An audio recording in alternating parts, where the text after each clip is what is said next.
नमस्कार दोस्तों, मैं आराध्या शर्मा स्वागत करती हूँ आप सभी का आपके अपने YouTube चैनल प्रतिष्ठा एकेडमी 2.0 पर। चलिए भाई फटाफट से आ जाइए और देखते हैं आज का टॉपिक क्या है। देखिए, सबसे पहले तो आप सभी को मैं एक बात बता दूं कि यहाँ पर प्रतिष्ठा एकेडमी 2.0 के चैनल पर आपको पूरा बेसिक से स्टार्टिंग से कॉन्स्टिट्यूशन एंड हिस्ट्री जो है मिल रहा है और पूरा ही ये डीपली चल रहा है। यहाँ पर आपको एक एक पॉइंट यहाँ से देखने को मिलेगा।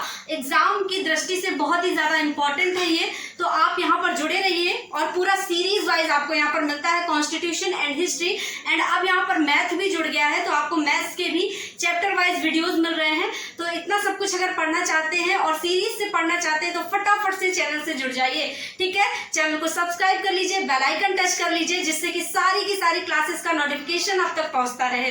चलिए भाई शुरू करते हैं, देखते हैं आज का टॉपिक। देखिए, हमारा आज का टॉपिक है हर्यक वंश। हर्यक वंश पढ़ रहे हैं हम, सीरीज से चल रहे हैं हम। अभी हमने सारे वंशों के प्राचीन जो राजवंश है उनके संस्थापक जाने थे, राजधानियां जानी थी।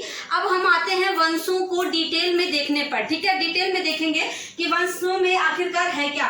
तो देखिएगा, हर्यक वंश जो है ये सबसे पहले तो हम जानेंगे कि मगध के सबसे प्राचीन वंश के संस्थापक बृहद्रथ थे। देखिए, मगध हर्यक वंश जो है ये मगध का राजवंश है और मगध का जो सबसे प्राचीन राजवंश था ना बेटा, ये बृहद्रथ वंश था, ठीक है। कौन सा वंश था? बृहद्रथ, ठीक है। बृहद्रथ वंश जो था ये मगध का सबसे प्राचीन वंश था, जिसके संस्थापक बृहद्रथ थे। देखिए, मैंने यहाँ पर लिखा है कि मगध के सबसे प्राचीन वंश के संस्थापक बृहद्रथ थे, ठीक है। यहाँ पर थोड़ी सी स्टोरी जान लीजिए, उसके बाद आगे बढ़ते हैं। देखिए, ये बृहद्रथ जो थे ना, इनके कोई भी संतान नहीं थी। ये बृहद्रथ वंश के संस्थापक तो थे, पर इनके एक भी संतान नहीं थी और इनकी दो रानियां थी, ठीक है। एक बार हुआ क्या, इनके यहाँ एक ऋषि आए, ऋषि चंड कौशिक थे। वो इनके यहाँ आए और इन्होंने कहा, भाई हमारे संतान नहीं है, हम संतान चाहते हैं। तो उस ऋषि ने इनको एक फल दिया। वो जो ऋषि थे उन्होंने इनको एक फल दिया और कहा, जिस भी रानी को आप सबसे ज्यादा प्रेम करते हैं उसे ये फल खिला दीजिएगा।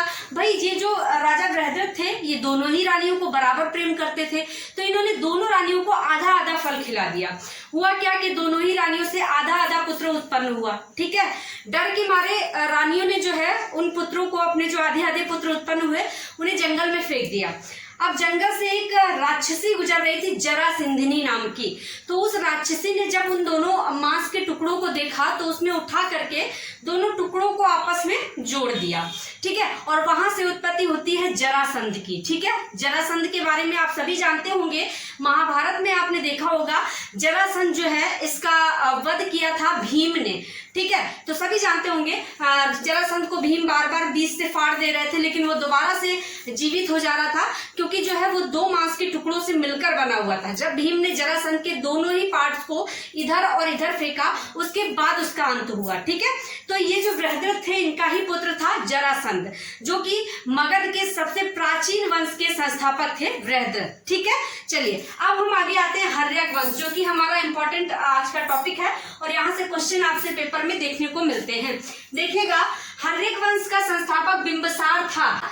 हर्यक वंश का संस्थापक बिंबिसार था, ठीक है, जो कि 544 ईसा पूर्व में मगध की गद्दी पर बैठा था। बिंबिसार 544 ईसा पूर्व में मगध की गद्दी पर बैठा था, ठीक है।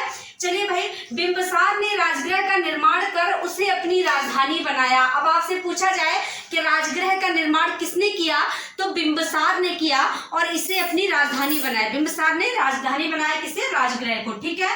बिंबिसार का उपनाम क्या था? तो बिंबिसार का उपनाम श्रेणिक था। याद रखिएगा, पेपर में पूछ लिया जाता है कि बिंबिसार का उपनाम क्या था, तो श्रेणिक था, ठीक है, श्रेणिक। चलिए भाई, बिंबिसार ने बौद्ध धर्म को अपनाया था। किस धर्म को? बौद्ध धर्म को, ठीक है। चलिए भाई, इसके आगे बिंबिसार का राजवैद्य जीवक था। मोस्ट इंपॉर्टेंट, डबल टिक कर लीजिएगा इस पर। बिंबिसार का राजवैद्य जो था वो जीवक था, ठीक है, जो कि महात्मा बुद्ध की सेवा में गया, ठीक। चलिए, इसके बाद में बिंबिसार का पुत्र अजातशत्रु था। मोस्ट इंपॉर्टेंट, इनके बारे में आप आगे देखेंगे। इनका नाम क्यों जरूरी है, पेपर में इतिहास में इनके बारे में बहुत कुछ पूछा जाता है, ठीक है। तो बिंबिसार का पुत्र जो था ये अजातशत्रु था। अपने पिता बिंबिसार की हत्या कर, इसने अपने ही पिता बिंबिसार की हत्या कर दी, ठीक है, और 493 ईसा पूर्व में ये गद्दी पर बैठा। इसने अपने पिता बिंबिसार की हत्या कर दी और 493 ईसा पूर्व में ये गद्दी पर बैठा। देखिए, क्योंकि इसने अपने पिता की हत्या कर दी थी, इसीलिए इसे इतिहास में, भारतीय इतिहास में पितृहंता के नाम से जाना जाता है। मोस्ट इंपॉर्टेंट पॉइंट है, पेपर में पूछा जाता है कि पितृहंता किसे कहा जाता है, तो आप बताएंगे अजातशत्रु को, ठीक है। चलिए भाई, तो देखते हैं अगला पॉइंट। देखिए, अजातशत्रु का उपनाम क्या था? कुड़िक था। देखिए, बिंबिसार का उपनाम फ्रेडिक था और अजातशत्रु का उपनाम था कुड़िक, ठीक है, तथा पितृहंता के नाम से भी प्रसिद्ध है। अजातशत्रु जो है ये भारतीय इतिहास में पितृहंता के नाम से, क्योंकि पिता की हत्या की थी इसलिए पितृहंता के नाम से प्रसिद्ध है, ठीक है। चलिए भाई, अजातशत्रु की हत्या उसके पुत्र उदयन ने की थी, ठीक है। अब अजातशत्रु ने हत्या की अपने पिता की, बिंबिसार की, और अजातशत्रु की हत्या किसने की? उसके पुत्र उदयन ने। भाई, जो बोगे वही काटोगे, ठीक है। चलिए भाई, तो 461 ईसा पूर्व में कर दी और स्वयं ही गद्दी पर बैठ गया। उदयन जो था अजातशत्रु का पुत्र, इसने 461 ईसा पूर्व में अपने पिता की हत्या की और स्वयं ही गद्दी पर बैठ गया, ठीक है। चलिए भाई, इसके बाद देखते हैं, उदयन ने पाटलिपुत्र की स्थापना किया। पाटलिपुत्र की स्थापना किसने की? तो उदयन ने की, ठीक। उदयन ने पाटलिपुत्र की स्थापना की और अपनी राजधानी बनाया। पाटलिपुत्र को इसने अपनी राजधानी बनाया। किसने? उदयन ने, जो कि अजातशत्रु का पुत्र था। चलिए भाई, हर्यक वंश का अंतिम राजा कौन था? हर्यक वंश का अंतिम राजा उदयन का पुत्र नागदशक था, ठीक है। उदयन का पुत्र जो था नागदशक, ये हर्यक वंश का अंतिम राजा था, ठीक है। हर्यक वंश में आपने जाना कि हर्यक वंश के जो संस्थापक थे बिंबिसार, इनके बारे में आपने जाना। उसके बाद उनके पुत्र अजातशत्रु के बारे में जाना। उसके बाद उनके पुत्र उदयन के बारे में जाना, ठीक है। बस इतना ही इंपॉर्टेंट है हर्यक वंश से। और अंतिम जो शासक थे उदयन के पुत्र नागदशक, उनके बारे में बस यहाँ से ही आपसे क्वेश्चन पूछे जाते हैं, इससे ज्यादा कुछ भी आपसे नहीं पूछा जाता है। तो चलिए भाई, उम्मीद करते हैं आपको टॉपिक पसंद आया होगा।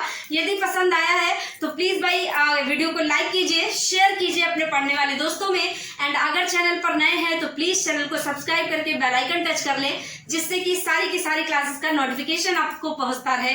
चलिए भाई, स्क्रीनशॉट लेना चाहते हैं तो फटाफट से लीजिए। चलते हैं, फिर मिलेंगे अगली क्लास में।